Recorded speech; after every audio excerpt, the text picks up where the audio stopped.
Yeah. So are they all racist, or are they just sick? Like maybe you shouldn't just go to the extremes. If someone believes something, like you're a racist, you're this, you're that. It's like, well, that just fires people up. And no offense, they're not super educated and probably not emotionally educated. Yeah. So it's more of a resentment now. It's like, no, fuck you, I'm sticking with my pick. Yeah. Because it's insane to me. Like you look at it, and I was like, I feel like it's the left's response is what solidified the right. It's the left's response of attacking, being like, you're this, you're that, you're blah, blah. And maybe they're right. Maybe when you're last getting attacked and you're like from a smaller demographic and stuff, maybe you do feel like if you're getting transphobic stuff all the time, you're probably like, no, I want to attack who's attacking me back. Like, I'm not the one whose life's getting threatened, so I can't have, you know what I mean? Yeah, So yeah. It's hard, but it's also like, I feel that just on the outside, watching it, you're like, oh, well, if they did, the hatred and attack really hits the heart harder, and it makes them like solidify to be like, no, well, fuck you. Because you have this thing that if they don't agree with your opinion, they're attacking you personally. Yeah. So instead of calling like Baz a fuckhead and stuff and going through all that stuff on the Instagram,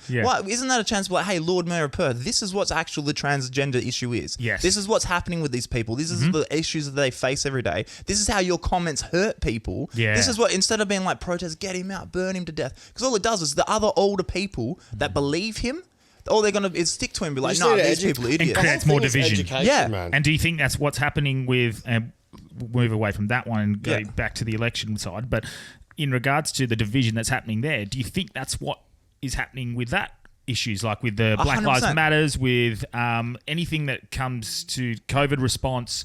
They're just politically aligned, and then they just completely, and then they fight each other over two different things defending. too. Depending on what Reddit forum I was reading, I was watching the ones where it was the violence from the Black Lives Matter ones, and all I'm watching is video after video of a random white guy getting his head kicked in by a bunch of like Black Lives Matter protesters. That's called the NBA. Or like they're setting buildings on fire, and you see this and that's not what the protests were. But if you're only watching that subreddit, I was angry. I was like, no, fuck these protests. What is this? Yeah. But then you watch the other side, and you know the issue of what's happening. You know police brutality. You see all those things of like, there's a whole Reddit thing of just police brutality 2020, of just all the police and you're like, no, well, this is... So if you're only watching one side of the argument, and then you're fighting with each other, if you've only watched videos of like people getting their heads kicked in at the protest, and you're saying, they're like, oh yeah, well, some of them are, you know, you have to crack a few eggs. You're like, no, your side's evil. You're burning these cities to the ground. Like, if you lived in LA and you watched what's happening, how could you possibly still be like, yes, we want this across the whole country? Yeah. Do you know what I mean?